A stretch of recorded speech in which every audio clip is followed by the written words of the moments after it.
mesdames et messieurs, merci de nous suivre sur YS TV. Tout d'abord, laissez-moi vous inviter aujourd'hui à Beaubassin. On va aller à la rencontre de Sabrina Thierry qui a un talent exceptionnel. Sabrina, bonjour. Bonjour. Alors, dites-nous, quel est ce talent que vous avez exactement, vous?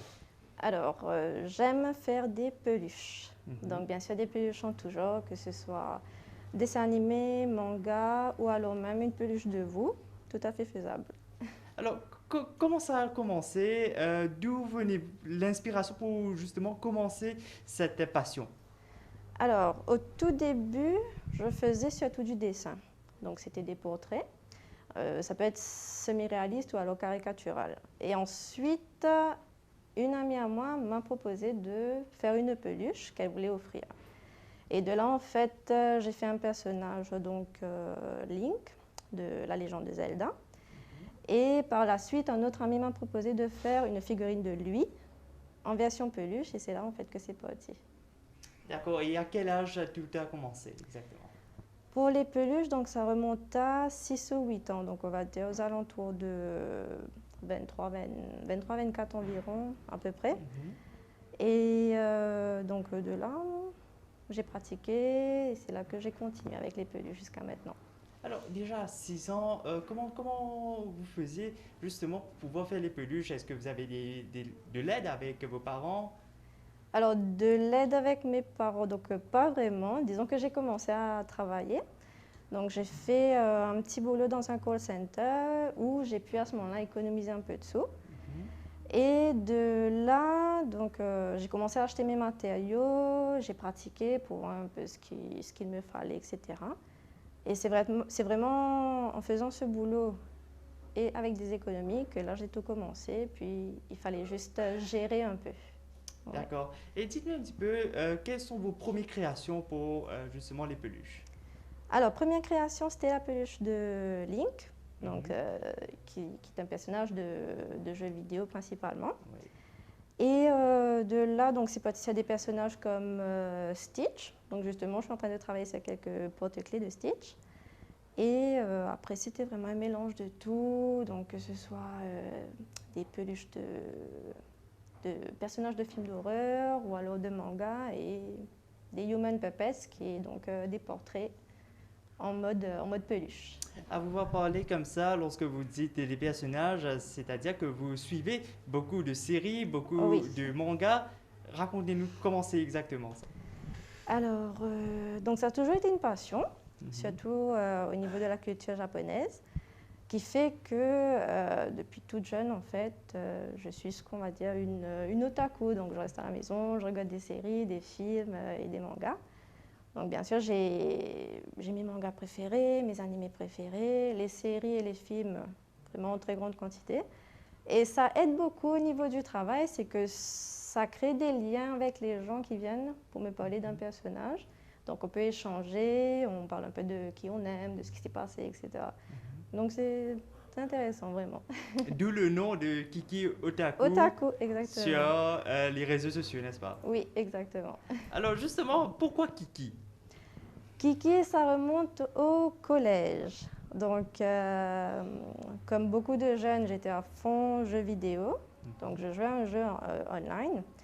Et j'avais un personnage qui s'appelait Kiyomi. Mais bon, quand il était question d'aller se battre contre des monstres et tout, donc ce qui fait que Kiyomi était assez long et mes amis ont commencé à m'appeler Kiki. Et du coup, Kiki, viens ici, viens là, etc. Et Kiki est resté. Même mes amis du collège ont commencé à m'appeler Kiki. Mhm. Et c'est resté, ça a continué. Et en fait, maintenant, même parfois mes parents, ça devient Kiki et pas Sabrina en fait. Donc, justement, pour en savoir comment vous faites les peluches, c'est bien de savoir sur votre passion qui est de regarder des animés, des mangas et d'autres dessins animés, n'est-ce pas? Oui. Alors, justement, quels sont vos animés préférés, vous? Alors, les animés préférés. Donc, je vais dire pour le moment, bon, avec tout ce qui est venu et tout, je dirais que c'est Jujutsu Kaisen. Hmm. Donc, c'est vraiment un truc, enfin, un animé plutôt intéressant. Les personnages sont attachants. Mais vraiment, il y a différentes catégories. Mais là, pour le moment, c'est vraiment Jujutsu C'est Kaisen. plus côté action pour vous. Exactement. Et les mangas aussi, vous suivez exactement? Les mangas, plus trop maintenant parce qu'il faut prendre le temps de lire. Mais mon manga préféré, du coup, depuis des années, ça reste Black Butler. Et par la suite, bien sûr, bon, il y a eu Attack on Titan parce que l'univers en lui-même est très intéressant, assez complexe. Et du coup, voilà, donc ça dépend vraiment le genre. Mais en livre, c'est une chose et en animé, c'est autre chose. Alors, lorsque vous regardez, disons, Jujutsu Kaisen, comme vous nous le dites, est-ce que ça vous inspire pour faire, par plaisir, des peluches pour vous-même? Bien sûr, bien sûr. Donc, vu que je peux créer ces peluches-là, donc il y a pour les fans, et parfois, bien sûr, je me dis, bon, allez, une petite peluche pour moi. Rien que récemment, sur Netflix, il y a eu Arcane. Du coup, j'avais fait des petites peluches de Jinx et j'en ai gardé une pour moi parce que c'est un des personnages qui me tient à cœur, en fait. Alors, justement, pour pouvoir procéder à faire ces peluches, maintenant, on va rentrer dans le vif du sujet.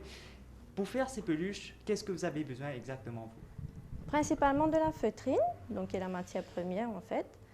De la feutrine, c'est comme un tissu, mais avec des fibres.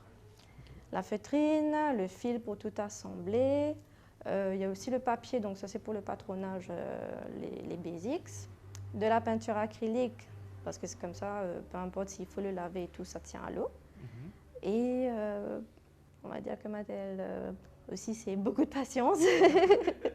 Mais en gros, c'est ça, Et bien sûr, de la colle, donc avec le glue gun, pour pouvoir tout assembler et former la peluche. Et ça coûte beaucoup pour faire justement Alors pour construire la peluche, disons assez parce que les matériaux, au fur et à mesure, avec toute la situation actuelle, ça a augmenté. Mais on va dire que c'est encore gérable. Yes.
utilisez toutes ces matières premières? Est-ce que vous commandez en ligne ou bien vous avez à Maurice même? Alors j'ai à Maurice. Ce qui est très bien en fait, c'est que j'ai tout localement. Et donc j'ai quelques différents fournisseurs, mais un principal, vraiment, on peut retrouver tous les matériaux à très bon prix en plus de ça, donc ça aide. Combien de temps ça peut vous prendre pour faire Alors justement? pour une peluche, donc ça varie selon les détails, ça peut aller on va dire une demi-journée à une journée entière, voire 2 jours si vraiment il y a beaucoup de détails. Mhm. Donc, vous avez beaucoup de commandes, c'est bien ça? On va dire que ça va, ça va, ça va. Ça dépend vraiment. J'ai Mhm. beaucoup de commandes par rapport au portrait. Ouais. Donc les gens raffolent de ça. C'est quand même avoir un personnage de soi-même en version peluche qu'on peut soit offrir, soit garder pour soi aussi. Donc yes. Donc justement, comment ça a commencé pour vous? Donc les animés, ok, ça se fait, on peut avoir des dessins, on peut Oui. facilement copier et tout. Mais pour les humains, les gens, personnes, comment ça se passe exactement? Alors pour les gens, on va dire c'est très simple. C'est que il me faut une photo donc de la personne à créer en peluche. Et pour pouvoir avoir ce côté assez customisé, j'offre la possibilité en fait de choisir les vêtements. Donc, ce qui fait que vous choisissez les vêtements que vous voulez porter. Par exemple, pour un mariage, donc les gens optent pour les vêtements qu'ils vont porter le jour de leur mariage. Pour les enfants, ça peut être par exemple soit leur vêtement préféré ou alors le costume de leur super-héros préféré. Donc j'ai eu beaucoup de commandes, par exemple le fils qui porte un costume de Spider-Man. Ça, il y avait Spider-Man, Iron Man. Et vraiment, c'est aussi simple que ça. Une photo du visage de face et le choix de vêtements. Avec les accessoires, bien sûr, s'il y a accessoires. Et les demandes actuellement sont plus tendance côté les animés ou bien plus côté les humains? Plus les humains. Donc, c'est les human puppets, du coup. Mais vraiment plus les humains parce que je pense que c'est surtout le fait que c'est pas quelque chose de commun. Ils veulent avoir une petite poupée à leur effigie à offrir. Ce qui est bien en fait de pouvoir travailler, on va dire, à la maison, c'est que j'ai mon bureau pour travailler, donc ce qui est bien avec l'ordinateur, etc. Et puis, donc j'ai vraiment tout installé pour travailler. Mais après, s'il y a des jours où je ne sens pas de me mettre au bureau, bon, je peux travailler dans une autre pièce, etc., à table ici, etc. Donc ça dépend de l'humeur. Donc tous les jours c'est boulot, boulot, boulot ou il y a des repos? Non, il y a des repos quand même. Donc, disons que c'est beaucoup de boulot parce que ça prend quand même du temps. Et après, comme je suis toute seule, donc il faut tout gérer, que ce soit répondre aux messages, travailler, ensuite faire une petite pub, etc. Mais bien sûr, prendre une petite pause, juste pour pouvoir se ressourcer un peu. Au début, j'avais beaucoup de mal, mais maintenant, c'est vraiment important. Donc, pause, juste pour respirer un peu. Et pour vous, comment vous avez vécu la pandémie de Covid-19 vu qu'on était tous à la maison? À la maison. Ouais. Alors, donc avec la pandémie, c'était assez, pas compliqué, mais stressant, on va dire. Stressant. Surtout que je suis de nature très anxieuse, donc c'était stressant parce que je ne pouvais que créer, qui était bien. Mais après, pour la livraison, c'était assez compliqué parce qu'on ne pouvait pas sortir et il fallait attendre en fait d'avoir la consigne de pouvoir sortir. Mais heureusement que tout le monde a été quand même assez compréhensif. Ils m'ont dit non, ça va. Même s'il faut attendre quelques mois, ça va, on va attendre parce que les règles, c'est les règles. Et du coup, c'était très stressant. Mais tout le monde était super coopératif, donc ça va. Donc justement, vous nous dites que c'est vous-même qui faites les livraisons? Oui. Alors, au début, donc, je faisais les livraisons. Puis, pendant la pandémie, donc, il y a eu des services de livraison qui se sont créés. J'ai donc utilisé les services de livraison. Après, bien sûr, il y a la poste, donc la poste locale. Mais je propose aussi en fait de pouvoir faire la livraison personnelle, donc moi me déplacer, parce que parfois, bon, les gens ils veulent rencontrer qui est derrière en fait la création de peluches et tout. Donc c'est pour ça que j'essaye en fait de varier un petit peu au niveau de la livraison pour leur donner le choix. Alors, quelle peluche est la meilleure création pour vous? Voilà. Parce que chaque peluche, en fait, il y a un petit truc. Mais je dirais toujours que c'est des peluches, en fait, de poupées de films d'horreur. Parce que vraiment, je peux me laisser aller. Et puis, c'est vraiment petit côté pour tout ce qui est Halloween, horreur, qui fait peur, bien que c'est un film. Mais je dirais, j'ai un petit truc pour les poupées de Chucky. Ouais. Alors, quelle poupée vous avez moins aimé pour faire? Oula, moins aimé. Ouais, mais au tout début, je vais mettre en général, au tout début, parce que c'est encore nouveau pour moi, c'était les poupées en fait d'animaux. Donc, parce que ça comporte beaucoup de détails. Les human puppets ont des détails, mais pour les animaux, c'est vraiment la petite fourrure et tout, mettre toutes les expressions dans les yeux, vu que c'est pas vraiment un visage. Et c'était ça au tout début. Maintenant, ça va. Je m'habitue et avec l'habitude, donc je prends un peu mes aises. Mais c'était surtout ça. Donc, les animaux, c'est fait. Ouais. Les humains, c'est fait. Les dessins animés, c'est fait. Qu'est-ce qu'il vous reste à faire maintenant? Oula, peut-être les plantes. Est-ce que c'est faisable? C'est faisable. Ça va prendre beaucoup de temps aussi parce qu'ils ont quand même pas mal de détails. Mais c'est faisable. Alors, justement, en parlant de cela, quels sont les plus grands défis que vous avez à faire face aux? Alors, les plus grands défis. En général, on va dire que c'était vraiment de pouvoir tout gérer. Donc, parce que quand on vient de commencer, c'est tout nouveau en fait. Donc apprendre à tout gérer, puis moi qui est assez introvertie, donc pouvoir aller vers les gens et leur parler et tout, donc c'était un gros challenge. Et avec la pandémie, donc le défi, c'est vraiment gérer le stock, gérer les livraisons. Donc ça dépend en fait à quel stade. Au début vous nous avez dit que vous êtes vraiment doué en dessin, c'est bien ça? Alors, à l'école, est-ce que vous avez fait vos études justement dans l'art? Dans l'art, exactement. Donc jusqu'à la HSI, j'ai pris dessin, donc toujours sujet main. Et ça a toujours été quelque chose, même depuis toute petite, dessiner sur les murs de la maison, ça a toujours été un truc. J'étais petite, disons qu'on dessinait beaucoup, et papa en fait, il était, ça je peux dire vraiment que mes parents, ils nous ont laissé dessiner tant qu'on voulait. Donc mon père était dans le textile à l'époque, on va dire que quand j'étais petite, un truc exceptionnel, c'est d'avoir son dessin sur un t-shirt. Donc ça c'était quelque chose, et en plus, nous, on voit ça sur papier, mais après, lui, il nous fait des petits t-shirts et on voit nos dessins. Bon, des stickmen, mais ça faisait plaisir.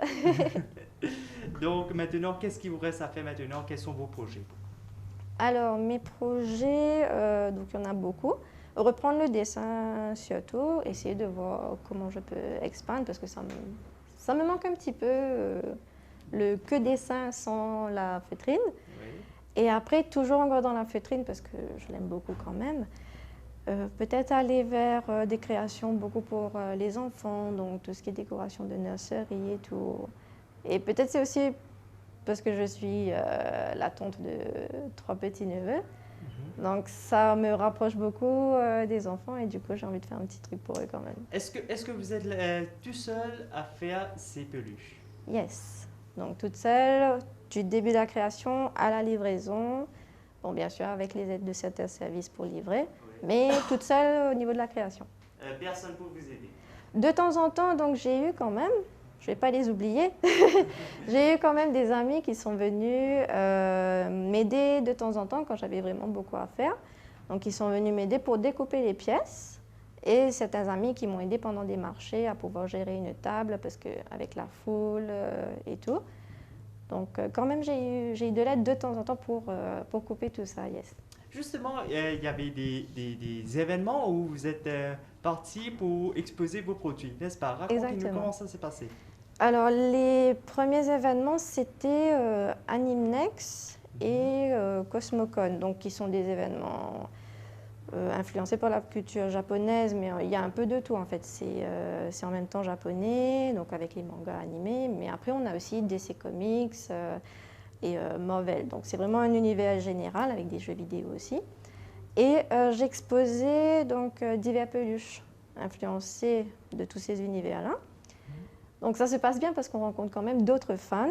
Donc on peut échanger sur nos passions, sur ce qu'on aime, etc. Et ce qui fait que eux, par rapport à moi, c'est qu'ils peuvent retrouver des petits personnages qu'ils aiment et ajouter à leur collection. Et après, bien sûr, il y a d'autres mochés générales. Donc ça, j'apprends un peu à connaître le goût des gens par rapport à autre chose que mon univers à moi. Donc connaître leur univers à eux, en fait. Alors justement, parlant de culture japonaise, je pense que tous les otaku, hein, ils ont le rêve de partir au Japon. Est-ce que vous avez déjà fait le voyage ou vous souhaitez partir? Non, j'ai pas encore fait le voyage, mais je peux pas dire que c'est pas quelque chose qui m'intéresse. Ça m'intéresse. Donc, on verra peut-être un jour, juste pour vraiment voir, enfin être là, quoi. Être sur place, voir comment c'est. Mais yes. Qu'est-ce qui vous attire, vous, côté la culture japonaise exactement? Euh, donc c'est beaucoup de choses. Je trouve pas le mot, mais c'est un peu le lifestyle, bien que bon, c'est très très boulot, très très acharné et tout. C'est beaucoup le lifestyle. Après, c'est le choix de choses qu'ils ont chez eux, que nous, bon, on l'a aussi, mais ça prend un peu plus de temps. Et après, c'est vraiment ce côté où il y a quand même des endroits où ils peuvent s'habiller comme ils veulent, que même le cosplay, bon, c'est quelque chose, mais ça passe un peu plus, on va dire. Ici, c'est bien parce que c'est en train d'expandre de plus en plus. Donc, c'est vraiment peut-être un peu ce fait qu'on voit un peu plus de choses qu'ici. Ouais. Est-ce que vous souhaitez agrandir davantage votre entreprise? Donc, agrandir, je l'aime bien tout petit en fait. Je l'aime bien tout petit parce que j'ai vraiment ce truc de perfectionniste, en fait, de vouloir tout gérer aux petits détails près. Du coup, je l'aime bien quand il est petit, sachant que quand c'est grand, il y a beaucoup plus de choses à gérer aussi. Oui. Mais on verra, peut-être qu'avec le temps, ça changera. Pour le moment, je l'aime bien tout petit. Est-ce que vous avez de l'aide des autorités justement pour gérer votre entreprise? Alors, je n'ai pas moi-même en fait essayé de chercher de l'aide. Tant que je peux, j'essaye en fait de grandir pour moi-même. Donc, on va dire que non pour le moment. Tant que je peux, j'essaye de grandir la chose moi-même.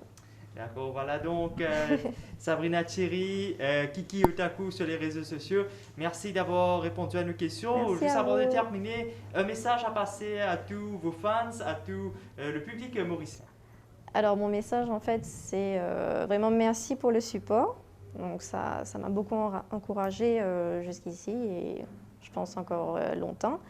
Et toujours garder le sourire parce que c'est une chose très importante pour moi.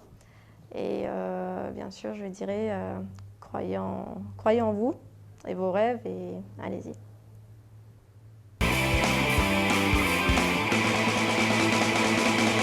Well, my name is Peter Kraus. I'm from Czech Republic, and I've been riding bike trials since I was a little kid.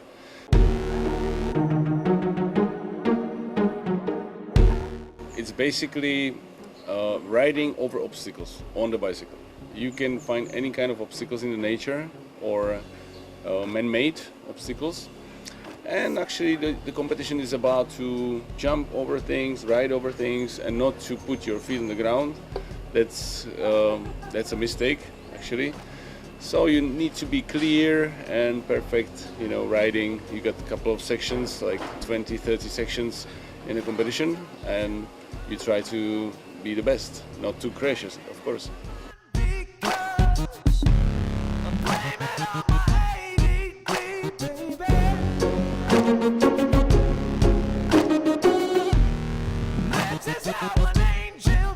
This sport is very specific and very creative, I would say. After racing competition career, I actually decided to do more freestyle tricks, put more freestyle tricks into it. And that gives you the opportunity to go and do this sport and film videos in the cities, in the nature. So it's very creative for kids. You can show them that it's not about competing only. You can just ride at the streets, have fun, be the most creative kid, and you can compete. Okay, who's gonna make this trick and that trick? So it's very similar to BMX also. So you can combine BMX, but you don't need to have a BMX bike. So it's very good for the kids, for the beginning, for learning the balance.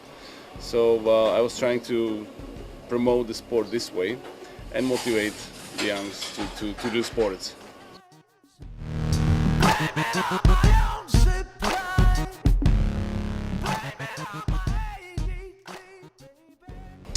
Well, in the beginning it was just about competing, so we were training really hard, and we are still training, but not like that you have to win the competitions.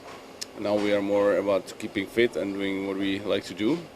But in the beginning there were no internet, no YouTubes, no videos, no extreme videos, so we were the pioneers to bring these extreme tricks into normal mountain biking and show the world, look what you can do on your bike.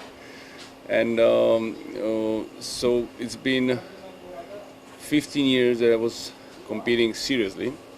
I won the world championship in the junior class, then in the pro, and then we actually switched to mountain bikes and started riding trials on the mountain bikes, which was completely new discipline. People loved it, and I managed to be 3 times second in the world, and then I finally won the world championships on the mountain bike as well. So for me, what I really am happy about it, I won on many different categories, you know, on different bikes too. And I was also one of the first guys who started filming extreme videos.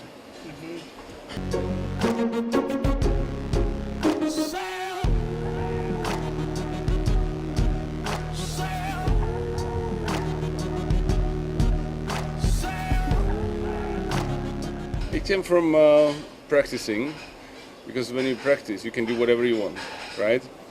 You can find any tricks that you would never use in the competition, but you like it. So what can you do? Just film it, okay? And when the cameras started being better and smaller, we started using them more and more, and we cut and set up nice videos, which, you know, for us it was not so extreme, but for the world of mountain biking that just began, it was just something amazing. So that made me pretty famous around the world, especially thanks to Red Bull, because when I joined Red Bull, they gave me the freedom to do whatever I want, to travel around the world. We did also a lot of live shows, and so that's why actually I'm here, still doing this after so many years.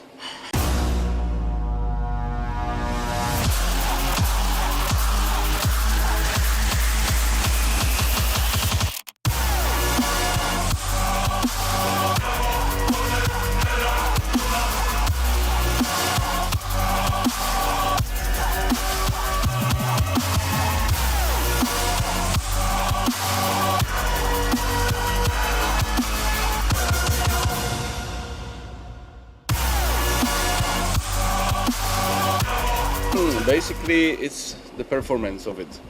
It's an everyday routine, everyday finding a new way how to be ahead of other riders.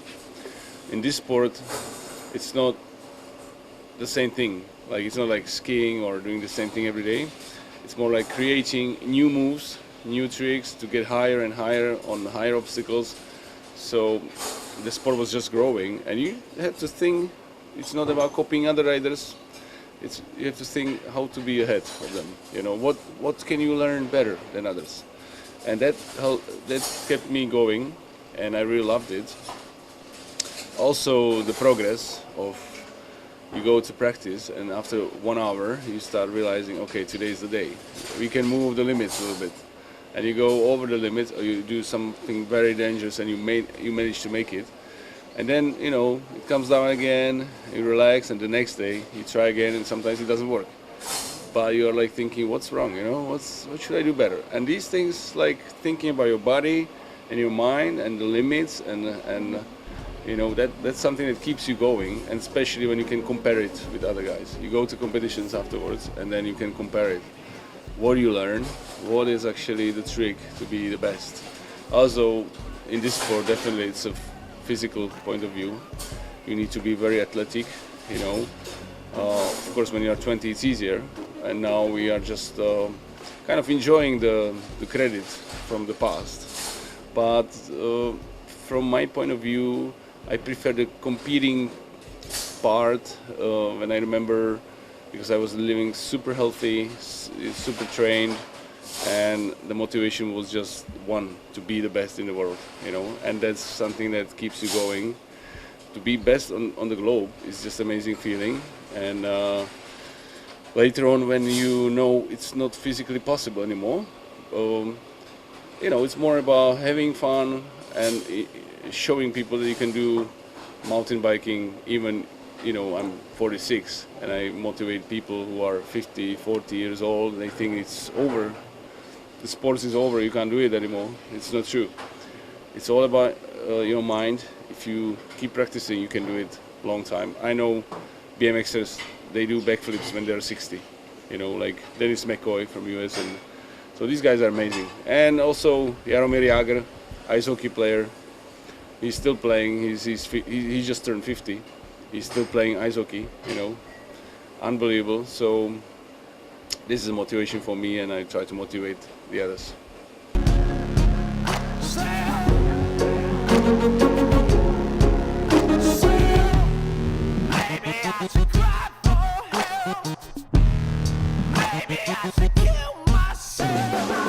I found lots of techniques, because when you are young you can copy the older, then you get better, then you beat them, then there's nobody else you can copy because you realize, oh, I'm one of the top guys in the world. So you have to find what you can do.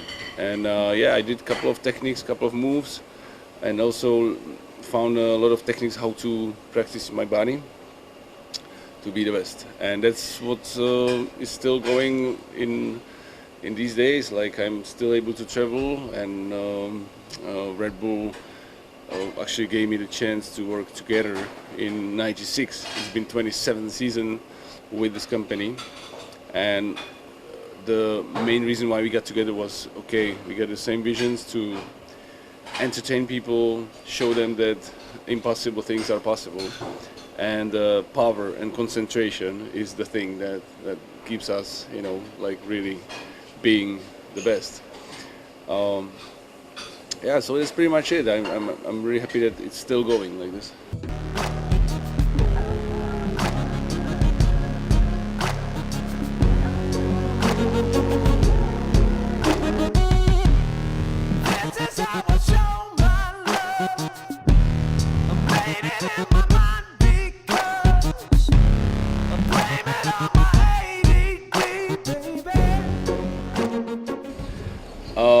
I think one of the best motivation riders was actually from Moto Trials. It was Jordi Tarrés. Jordi Tarrés is a former world champion many times actually, and he's running his company for motorcycles. So he was one of the best. I remember I was practicing hard in the hot weather, sweating, wearing helmet always, and I was thinking, I want to be world champion like him. I don't care if I lose my hair or because of the helmet, or I didn't care. So it was one of the guys. And then of course there was more and more sportsmen. I like the athletic guys, the runners, and so it's good to watch sports and to see the athletic part of the sport. And also later on, when you're kind of losing this motivation to be the best in the world, you have to find different.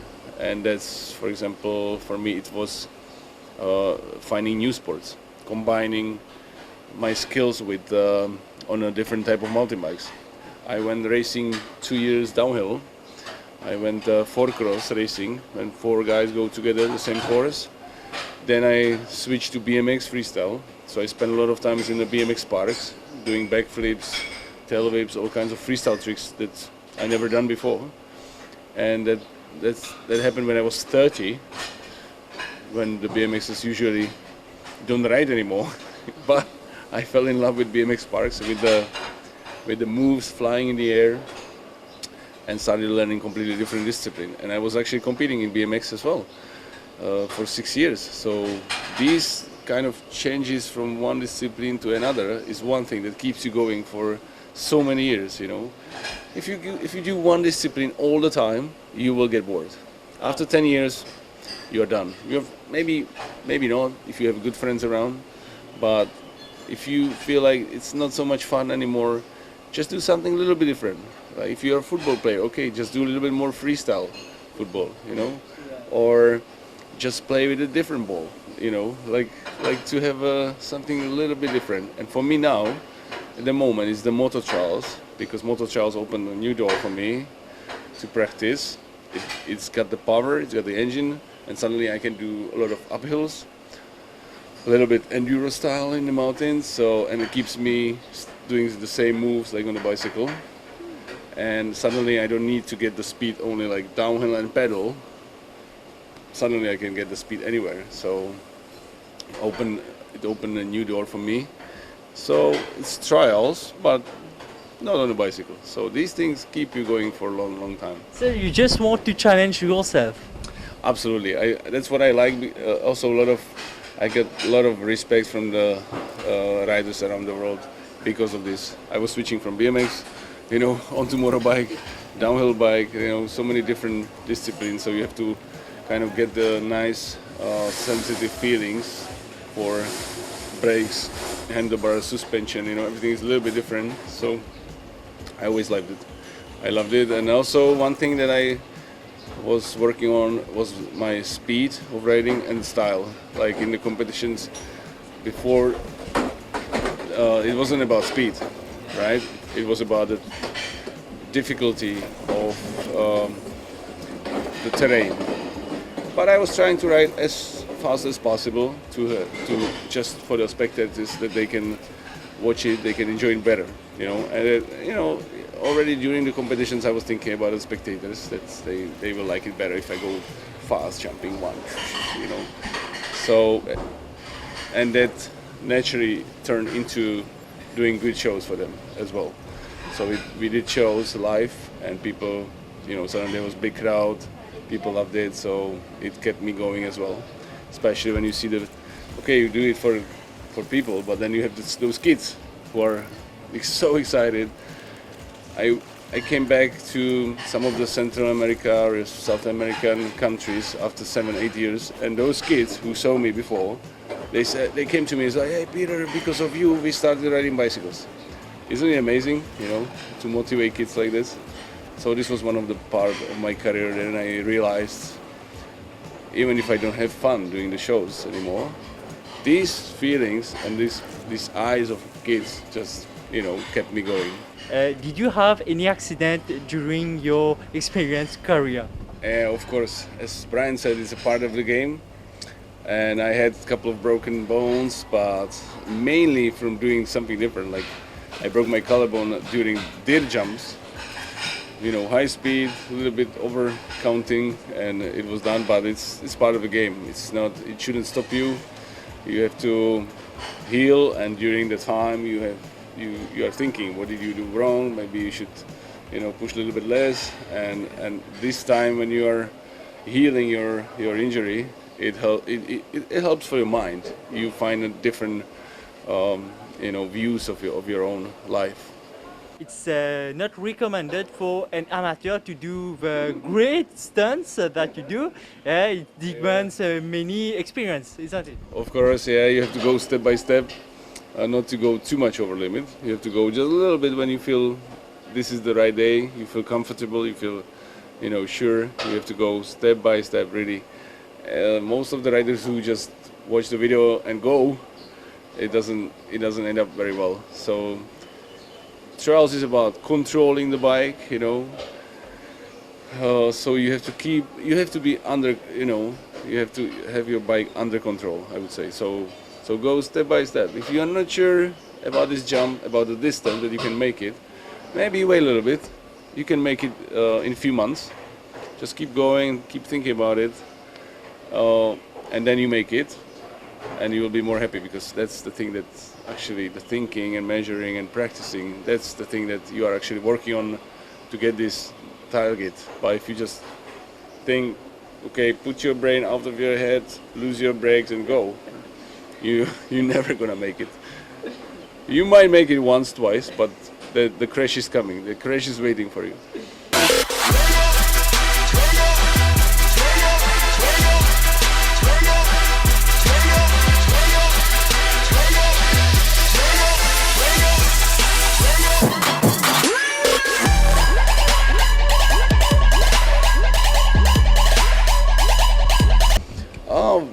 Oh, 7 years ago we went here with BMX star Senad Grosic. We did live shows.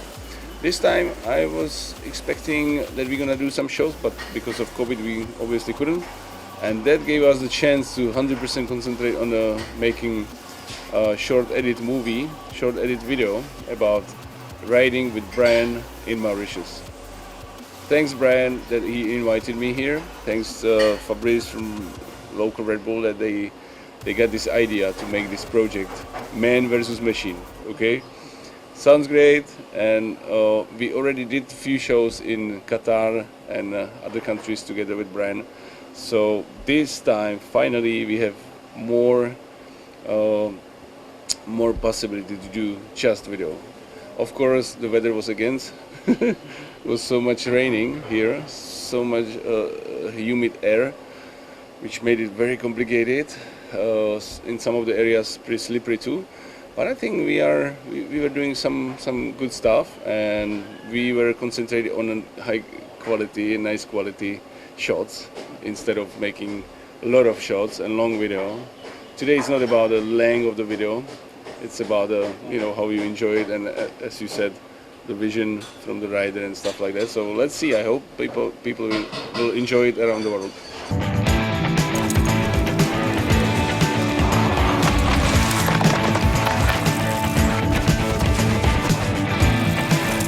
Just keep going, never give up. You must have fun. You must have fun, you have to enjoy it. It's good if you are more guys together, like if you are 2-3 riders, it's always better fun. And yeah, just go step by step and just live your life. And if you think there's something interesting that you can already do, just don't even think about it, film it, put it on the net, just promote yourself. Look what I'm doing, maybe you find a partner here who's gonna do the same sport, so just go for it.